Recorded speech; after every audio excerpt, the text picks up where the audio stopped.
Hello and welcome to tonight's presentation. My name is Jessica. I'm a librarian at the Chelmsford Library. And tonight, our guest speaker, Kevin O'Reilly, will present his program, Critical Thinking About Climate Change, followed by a discussion and a question and answer.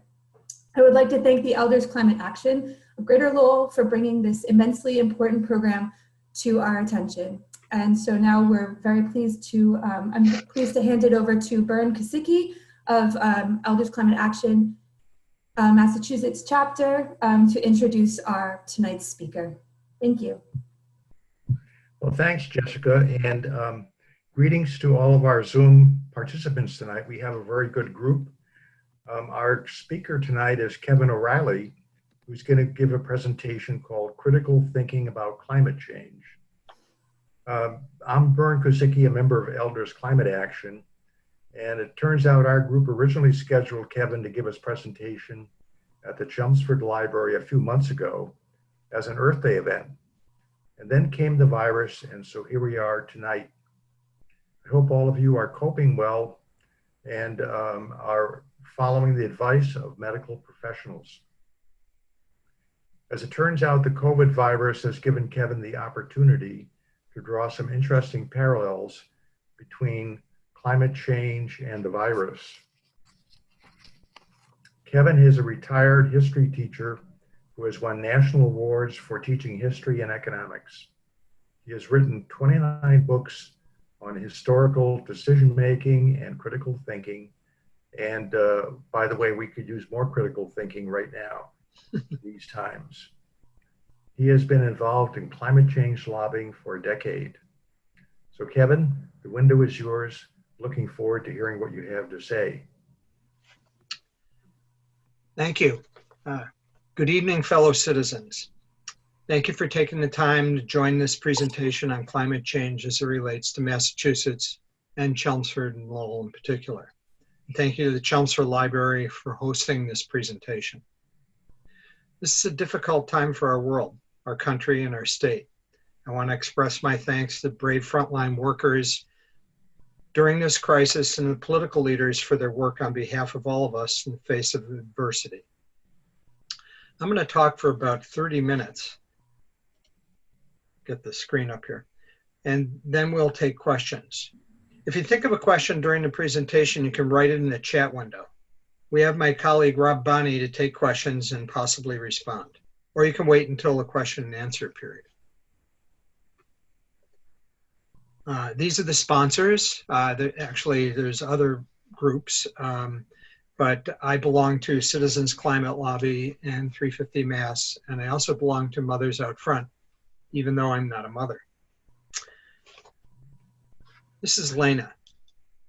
Lena is our youngest granddaughter, and she is the reason that I do this. Lena gets none of the say in what we do. She doesn't vote, but she gets all the consequences. When you consider climate change, please think about the hundreds of millions of Lenas, including those unborn, who reap the consequences of what we do. I'm an ordinary citizen just like you. I have no special skill except perhaps teaching history to 16-year-olds in a public high school. But citizens can make all the difference in our democracy. I hope this talk will empower you to take action on climate change, not just as an individual, but also as a citizen. Warning, there will be a quiz. This presentation was scheduled back in February. It seems like a lifetime ago. The coronavirus has changed everything. It has brought sickness and death. It has devastated our economy. But there are lessons we can learn from it. Two stand out. First, we need to listen to the warnings of scientists. We were warned repeatedly about the dangers of a pandemic. The consequences of not taking action to prepare for a pandemic are tragic. Note that last sentence. By then, it'd be way too late. And of course, that's the situation also with climate change. So one of the lessons is to listen to the warnings and be better prepared. Second, we need to look out for the most vulnerable. Most people are kind and want to do the right thing, and we need to tap into that. We want to help out our friends and neighbors, but we definitely want to focus on the most vulnerable populations. As we will see, both these lessons apply to the unfolding crisis of climate change. First, the warnings. There is just as much agreement, if not more, among scientists about the dangers of climate change as about a pandemic. Somewhere around 97% of scientists worldwide argue that the world is warming with dire consequences. They use critical thinking, that is, sound judgments based on evidence, to make their claims. They have been monitoring for decades the temperature. They have done ice core sampling. They've noted biological changes, such as the movements of animals northward to the poles and the ever earlier dates of cherry blossoms in Japan. So these are pieces of evidence that scientists have assembled. Overwhelmingly, 97% of scientists agree that this is the Earth is getting warmer and it's going to have consequences. Also, critical thinking has to do with evaluating causes, and scientists have connected greenhouse gases to higher temperatures. So if you look at this graph, the red line is the lowest smoothing line that smooths out 5 years, and you can see starting in 2000, it just goes up and up and up. And that's 2018 there at the top. But just 2 days ago, there was an article, and this is a headline from the Washington Post, that we're on track in 2020 to beat 2016 as the warmest year on record. Also, scientists have noted with a great degree of accuracy the increase in CO2 levels. And you can see that as one goes up, the other one goes up. That's a correlation, not a cause.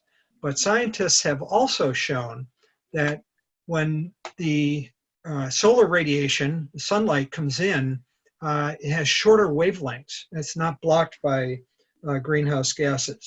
But the red going out, thermal radiation back from the Earth, some of that is blocked.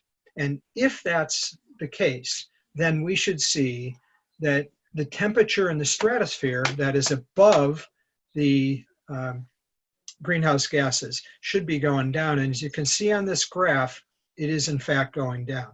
So that establishes that greenhouse gases are causing the Earth to heat up. But we didn't have to wait for that.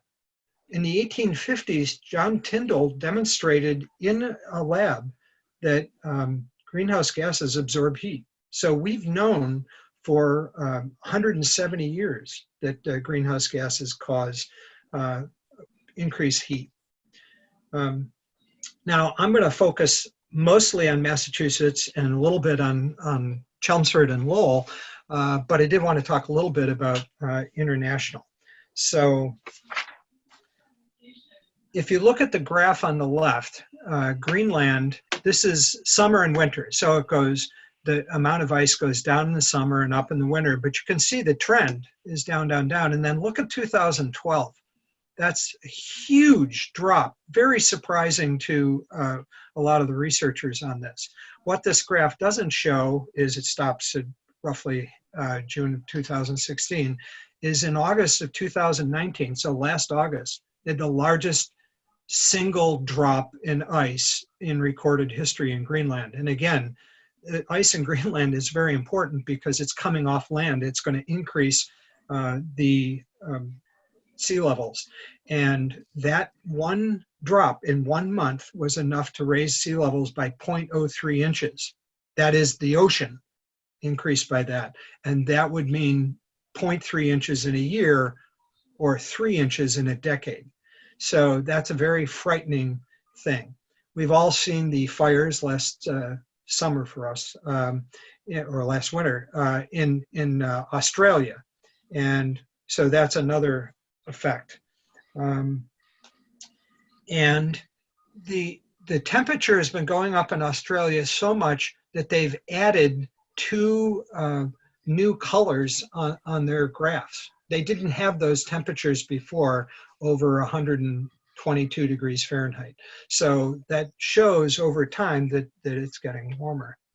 The national effects, we all know about the fires and the drought in the western United States. So it's 105 days longer, the fire season is longer, and there are more of them.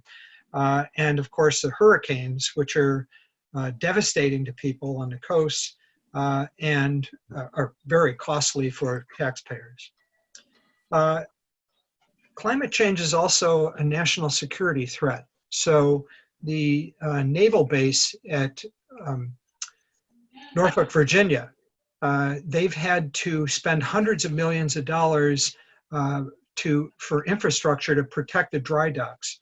And you can see here on the left-hand side, 2014 Quadrennial Defense Review says that climate change is a national security threat.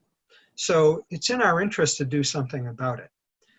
Moving down to Massachusetts, I don't know if many of you remember, maybe some people in my age category, that used to be able to skate on ponds in the winter. And that's not happening as often. And that's due to, as you can see, the rising winter temperatures. And certainly this winter was an example of that.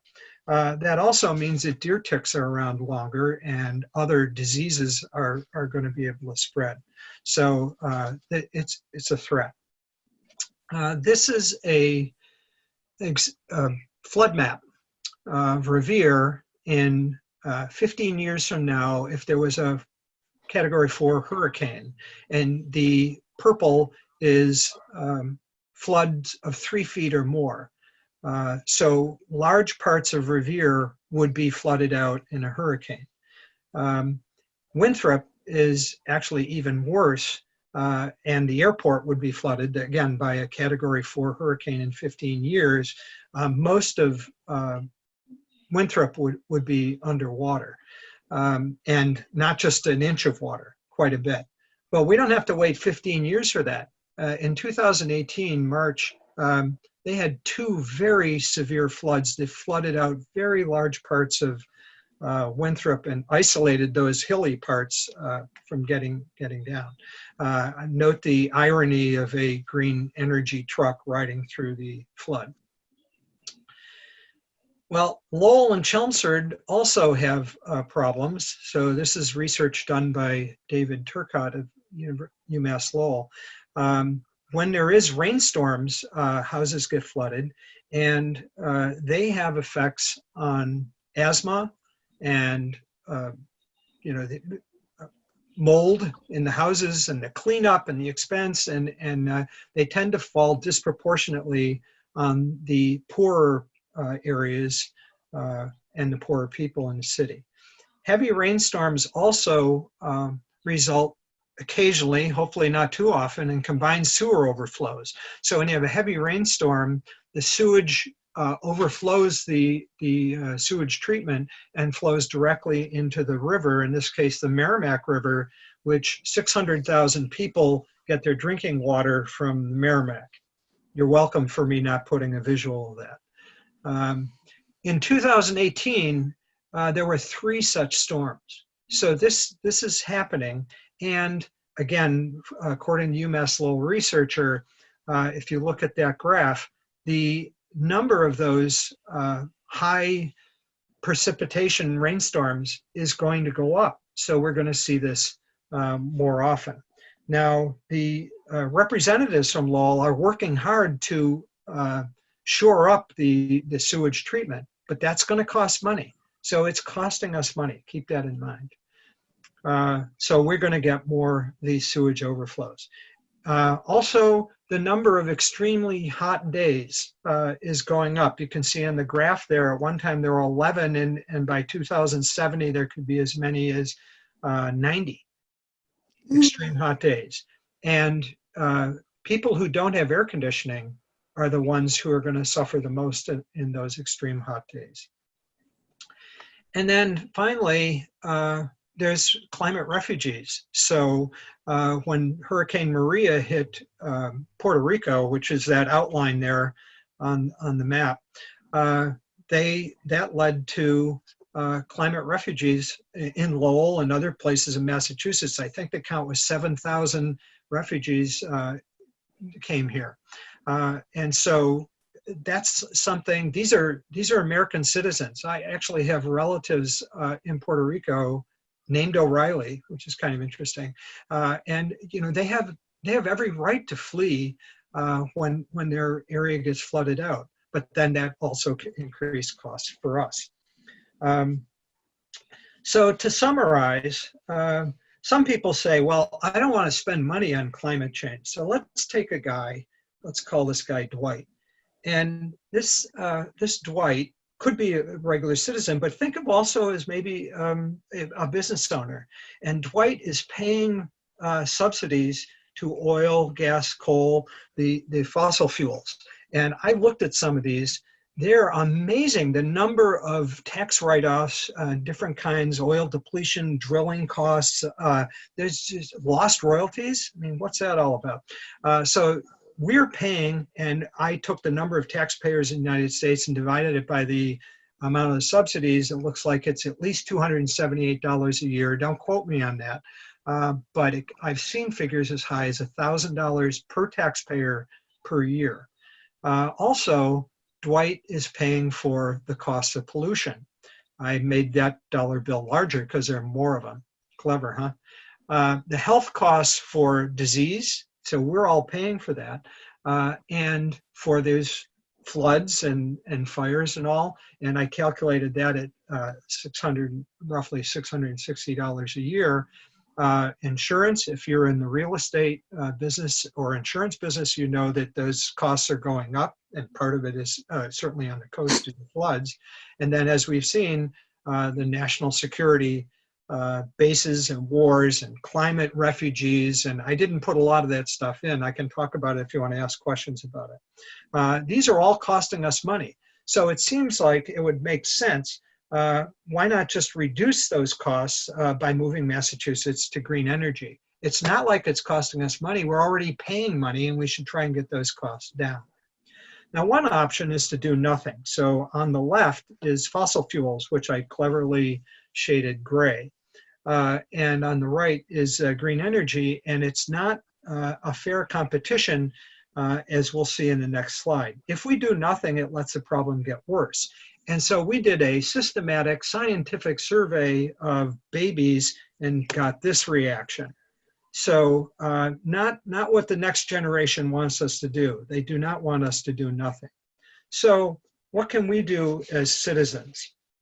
Well, and as consumers also. So we, this came up, this is on your handout. In January, a colleague of mine, Denny Dart, was doing a talk, and she came up with these 7 things that you could do that you wouldn't necessarily think of yourself. But if you did number 2, change your investments away from fossil fuels, you would have saved a lot of money. Fossil fuels are already not making as much money as other investments, but it certainly has been the case that it's in the toilet right now. So what's going on at the state level is a bunch of bills, and we like these bills. We support all the bills on there. We're focused on the House here. I threw in the Transportation Climate Initiative because it will have to be voted on by the House at some point. It didn't focus on the Senate. If you want to ask about the Senate, I can take a shot at answering those questions. So again, we support these. We support Greenworks as resiliency, but we'd like to reduce the carbon emissions. And these other bills all have some important things. There's a longer description of each one of these bills on the handout. And then there's a link that you can go to find out more about them. There's also a petition on there if you want to sign the petition. But what I'm going to talk about here is this one, carbon pricing and rebates. So that's the one we're going to look at. So this is a En-ROADS simulator. It was done by MIT. And if you look at the arrow on the right, they speculate that if we do nothing, based on the evidence they have, the temperature of the Earth will go up by 4.1 degrees Celsius or 7.4 degrees Fahrenheit. Nobody, yes. Does somebody want to say something? All right. Nobody wants that to happen. That would be a catastrophe. And what this simulator does is allow you to play. So if you said, okay, what if we did something with electrification or energy efficiency, and you can move those things and see what happens. So all I have here is screenshots. So we're going to do a couple things. The first one I'm going to do is nuclear power. So if we had more nuclear power, what would happen? So if you moved that all the way to the right, what happens up here is that it goes down by 0.2 degrees, moves it down to 3.9. That's not nothing. It's important. That's fine. So what you get out of doing this is that we need to do a lot of different kinds of things. So now I'm going to move it back. So the nuclear will be back, and I'm going to do the technological carbon removal. So pulling carbon out of the atmosphere. And that one, so you can see nuclear is off now. Just that one by itself is 0.4, and it does reduce it significantly. But look what happens when we do carbon pricing. If we did a carbon price, it would reduce it by a whole degree, just that one action. And so that's something that we need to consider in our arsenal. It's, as I'll argue, much more efficient and more effective. So carbon pricing is the way to go. This number of signatures, 3,300 signatures by economists in 2019 is the largest number ever, and they were all arguing that we need to do carbon fee. And that is from the left, which I cleverly put on the left, liberal Secretary of Energy under President Obama, and on the right, an economic advisor to President Bush. And that slide is of him giving a talk on why we should have carbon pricing. So economists agree that we need to do this sort of thing. In Middlesex County, a vast majority of people favor fossil fuel companies paying for global warming damages. They favor taking action to charge them for what they're doing to us. And you can see the other things. And that is also the case for all of the other counties in Massachusetts, including Essex County, where I live. So you've got this unfair competition because we're not charging them the full price. That is, we're giving them subsidies and we're not making them pay for the damage to the environment. And so, of course, more people are going to choose fossil fuels than they would otherwise because they're not getting charged the full price. Now, some people might argue, well, green energy is also getting subsidies, which they are, but they are dwarfed by the tax write-offs and subsidies, direct subsidies that fossil fuels are getting. So all we want to do is make an even competition by adding a carbon price. If we put that on and now there's equal competition, it will allow consumers to make choices based on fair competition. And that is millions of decisions all the time. People will choose partly based on price signals. And that's what makes them so efficient. And that's why conservatives support it. It also will increase investments. So one thing people argue is, well, we should have more innovation will solve the problem. And no one would be happier than climate activists if we come up with some wonderful thing that, you know, sucks all the carbon out of the atmosphere or is very efficient and replaces fossil fuels. That would be fine. But carbon pricing will make innovation much more likely because you get to make more money if you come up with an investment when the price of fossil fuels is higher. So that's a way of stimulating innovation. And it doesn't increase the demand for fossil fuels because price is low, which is pretty low right now. Okay, so large institutions are sensitive to very small increases. So, for example, Kronos in Chelmsford, or UMass Lowell or Lowell Hospital. We saw this in British Columbia, which instituted a carbon price. So I'll talk more about that later. When they put in the carbon price, the University of British Columbia looked 25 years down the road and said, we need to switch, because this is going to cost us even pennies on a dollar. That adds up over time. So large institutions will take that into consideration, and it will move them to make changes. So we know that carbon pricing is effective action, but it hurts the very people we want to help, those people living paycheck to paycheck, because it increases their energy costs. Well, what if we could get those people to cut their carbon emissions without hurting them?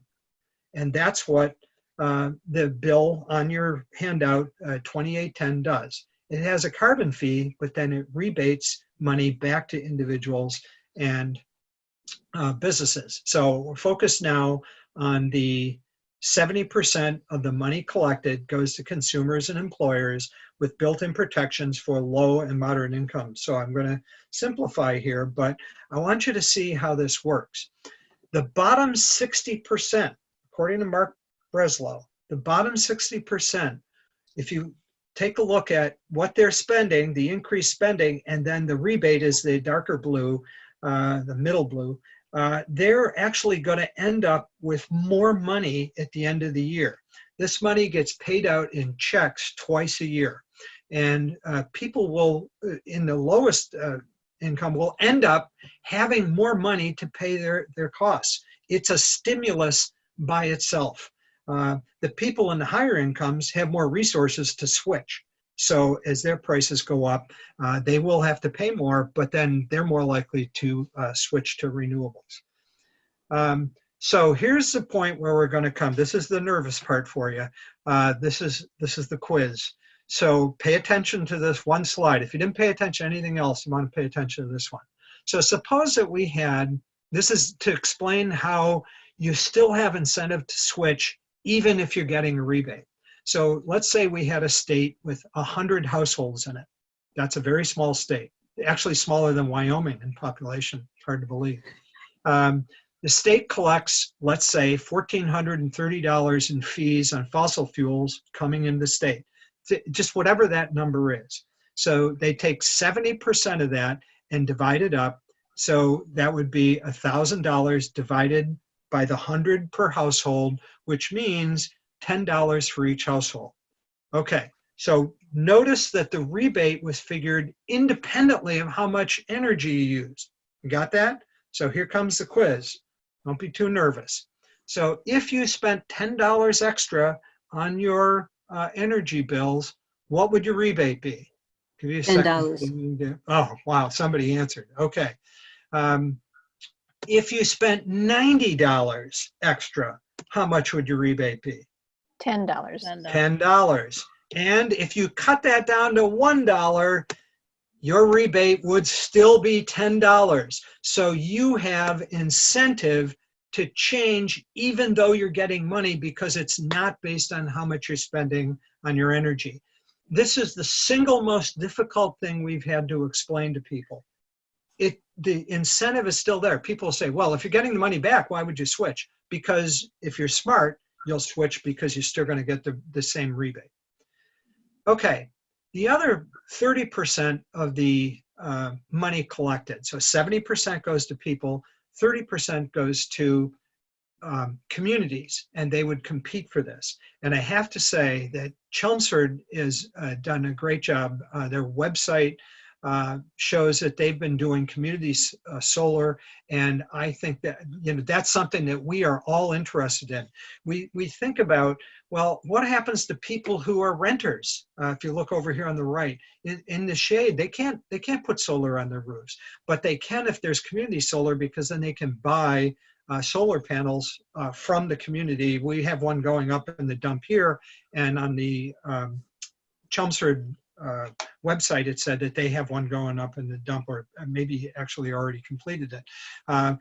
The Green Infrastructure Fund would go to promote those projects. So more Chelmsford and Lowell would have more, and other towns would have more to move us more quickly in the direction of green energy. Plus, the University of Lowell is a hub. I mean, they're going to be right in there, as you can see by some of the slides from the University of Lowell. They're going to be right in there, being a hub, a center for innovation for green energy. So it's definitely going to benefit this area, and it will benefit the other parts of the state as well. So the Benson bill, that 2810, it's not called the Benson bill anymore, promotes opportunity. Think of the bill as an opportunity to move us from one type of polluting energy to another green energy. It's going to provide opportunity, it's going to provide jobs, it's going to improve health, and it's going to provide entrepreneurship. People are going to want to move to Massachusetts because it has these incentives. So this is a form of a stimulus bill. So keep in mind also that Massachusetts imports 100% of its fossil fuels from some hostile powers such as Saudi Arabia, Venezuela, Pennsylvania, which beat us in the Super Bowl 2018, and Texas, which we defeated in the Astros in 2018. $20 billion goes out of the state for importing fossil fuels. Why not put a fee on there that helps us switch off of that so we can become independent? So carbon pricing and rebates and other climate change legislation can be part of a stimulus, part of what's happening with the coronavirus, to make Massachusetts stronger and greener. People, some people out there say, well, it's a hoax, but why would we do all these great things if it's a hoax? But even if it's a hoax, which it's not, there's all these benefits. It's part of the stimulus program. Some people say that carbon pricing isn't realistic politically, but British Columbia has done it successfully for more than 12 years. And it's been very successful. I want to point out the point about businesses, that there's been no loss of business, and it's had higher growth than other Canadian provinces. So it isn't like the businesses move away when some costs go up. Plus, Massachusetts is mostly in tech areas, and they don't have very high energy costs at all. Those that do will get rebates. So it seems like it would work fine. And people said that, oh, this isn't realistic also about civil rights and women's rights. And we know that ordinary people like you and like me made a difference. They stood up and said, well, it might not be realistic, but I'm going to do what I can. And that made a difference in both of those situations. And Massachusetts has been, a leader in saying to people, well, this is unrealistic, and then making it happen. So as with healthcare, ordinary people can make that kind of difference. Another thing about carbon pricing is that the bill originating in the House had 95 co-sponsors. It takes 80 votes to pass legislation in Massachusetts in the House, and it's already been passed in the Senate. So why is 95 co-sponsors unrealistic? It doesn't seem to make sense. And one more thing. The people's representatives want to have this passed. They want the legislation. So let's summarize what we talked about. First, from the coronavirus, we need to listen to the warnings. It seemed like, oh, gee, it's going to cost money and all that. Well, it's costing a lot more. We need to be prepared. And we also need to look out for the most vulnerable among us, and in case of climate change, our children and grandchildren. So that's the end of the talk. And I put some instructions on here. We would like to, Jessica, I hope we can do this, to have the Zoom feature that divides people into groups of 3. Before we start that, I want you to see, remind you that the handout has information on the various bills, and it provides a link to an online petition which you can sign if you'd like. So, Jessica, are we going to be able to do this in the groups? Yeah, this will be the first time that I've done this, so. Yeah, we're all doing things for the first time here. Right. Yep, just one moment. So I'll give Kevin a hand. That was a great talk. Oh, Yeah. thank you. What's our task in the breakout rooms? What is What's our that? task in the breakout rooms? Well, you already had the quiz, so it turned out not to be as challenging as you might have expected. What you're going to do in the breakout room is, let's see, I got to go to the end now. That's up on the screen, and whoops, cut a lot of slides out. So please, when you get the groups, introduce yourself and tell what town you're from.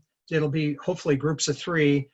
Okay. Questions Yep, you it'll have. be roughly groups of 3. It might be a little bit more or less in each, but I'm going to divide everyone into 20 rooms. Introduce yourself, your time. What questions do you have? What comments? Yeah, which comments do you like?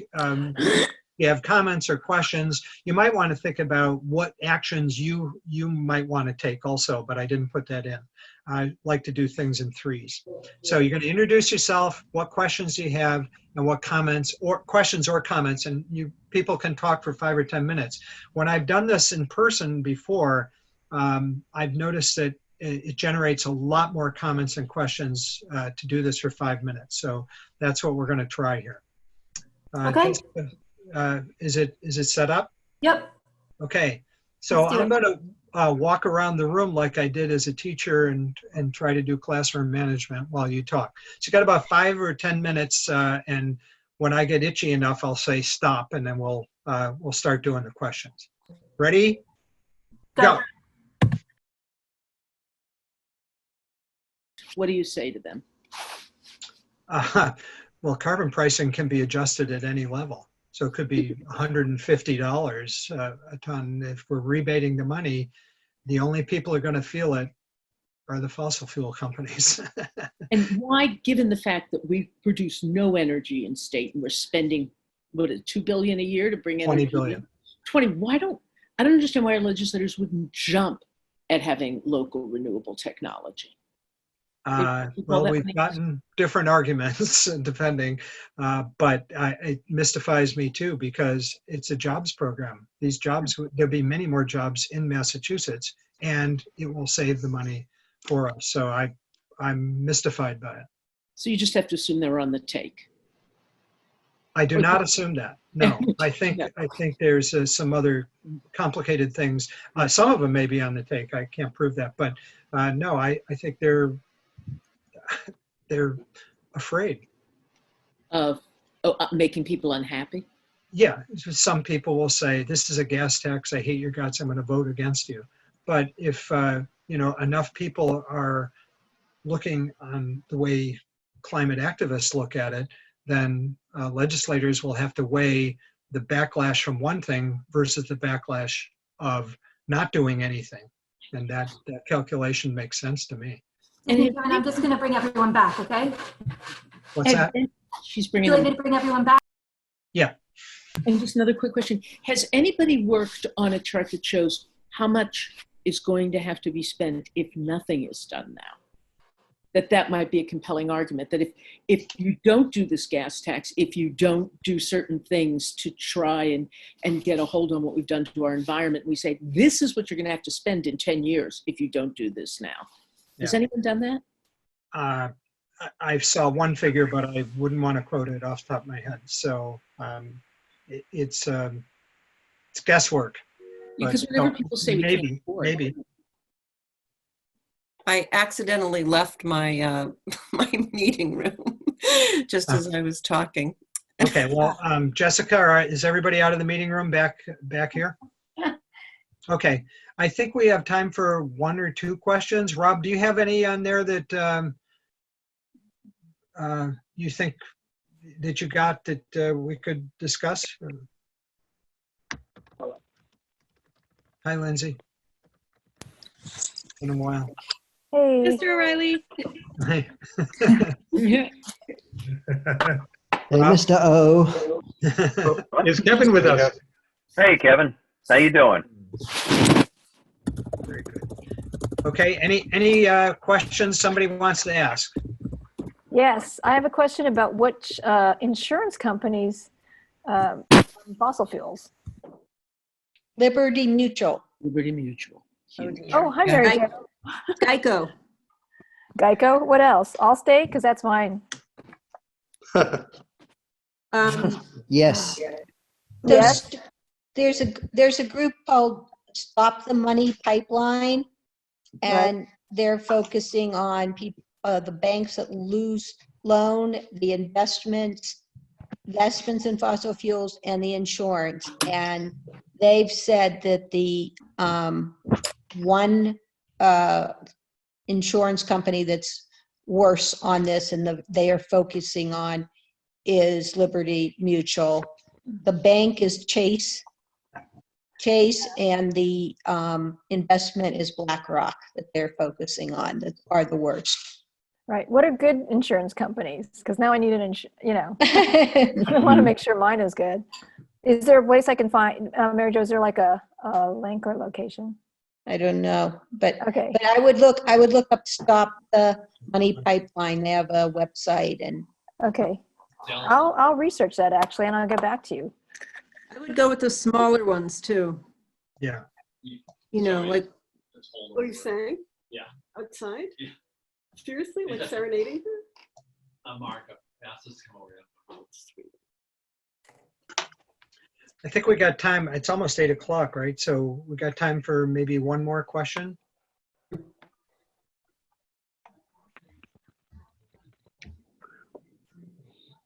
Fire away. Well, this is Steve Fitzpatrick again. Hello. What premium do you think public are willing to pay for renewable fuels versus fossil in the marketplace? I can't say in the marketplace. I can say that if there are rebates, people wouldn't be paying very much. So it could be a very high price and people won't be paying that. I've only seen figures about what would be effective, and it's over $100 a ton. It's $150 a ton. But I don't know that there's, just think about the last month. I mean, the market is so variable that I'm not sure we would know how much people would be. I'll say this, with the price the way it is now, this is the ideal time to implement a carbon price. Yes. Because the energy is very cheap right now. It's a glut. So this would be the time to do it. Kevin, what happened if we got our efficiency on solar panels to be what I've heard could be is 50% versus the rough now around 15%, sort of tripling the value of the electrical value and then being more competitive in the oil business. Mm-hmm. Thank you, Bob from Hamilton. So it would be wonderful. And so two things. One is the efficiency of the solar panels, and the other is the price. The price is also dropping and making it more competitive. It would have a huge impact. And this is going to sound like a broken record, but if we had carbon pricing, that innovation would come sooner because people would want to switch more, and the companies doing it would make more money. So carbon pricing would help us achieve that 50% efficiency. Okay. I just want to say that some of the renewable energy companies, like my son's solar company in Brooklyn, are really devastated with this pandemic. And they were hoping that there would be something in one of these bills that would be coming out of Congress. Yeah. I haven't heard anything more about it, but it wouldn't hurt to try to push for that too. Yeah. And the fossil fuel companies have been pushing to get money out of the package. It's terrible. Kevin, could you speak to why, if this carbon pricing bill is such a great idea, why hasn't it been passed? And what do you think the single most important thing we as citizens could do right now? Okay, so one is to sign the petition. Second is to call your representative. And if he's not Tom Golden, ask him to talk to Tom Golden about it. Tom Golden is the chair of the committee that has this bill. The bill was postponed. It wasn't killed. And that means there's still an opportunity. So that's, if you write your own postcard, that counts for 100 signatures on a petition. It's really makes a big difference. So I've talked to my legislator so many times. Oh, hi, Kevin, you're going to talk about climate change again? So you just need to keep doing it and doing it. So that was the second part of your question. The first part was, what are the objections? Some of the objections have been the things in my talk. So, oh, this is too complicated. And sometimes, well, it's not realistic. You know, you can't really do this. And so I tried to meet some of those objections that I've heard when I go in talking to legislators that a bunch of us have heard. So we're not sure. I think they're probably genuine arguments, but this could be more like smoke screens. And so I think one of the biggest things is legislators in 2013 passed a gas tax and they got creamed for it. It turns out that the gas tax wasn't the problem. It was the percentage increase based on inflation. That's what, there was a repeal and people got burned. And they, you know, you can just, if it was me, I'd say, well, we're not doing that again. The odd thing is that the legislature right now is considering a gas tax and not this carbon fee and dividend, which is much more equitable for poor people. They're going to take the crap for the gas tax. Why not do the carbon tax, which this is the opportune time to do it? We can get this on the books and you know, go forward with carbon pricing. They're going to get a lot less crap for carbon pricing than with rebates than they are for gas tax. And so I think they're gun shy because of what happened in 2013. I think to do a critical thinking thing, I think it's a bad analogy. Kevin, do you know if when contacting your reps which has the most impact, an email, a letter, or a phone call? I think I would go with phone call and a letter. A phone call, then a letter, then an email. Phone call first, letter second. That's my thinking. There's a bunch of other people on here who are far more knowledgeable about this than I am. Any thoughts by other people? Depends if you're going to the state. Probably a letter is still going to get to them. Emails are not bad. They're certainly better than a mass marketed petition. But the best thing is to get to know them. Mm-hmm. You know, to go to a meeting to meet them in person or a virtual meeting. I know that my rep here in Bedford has weekly virtual meetings now.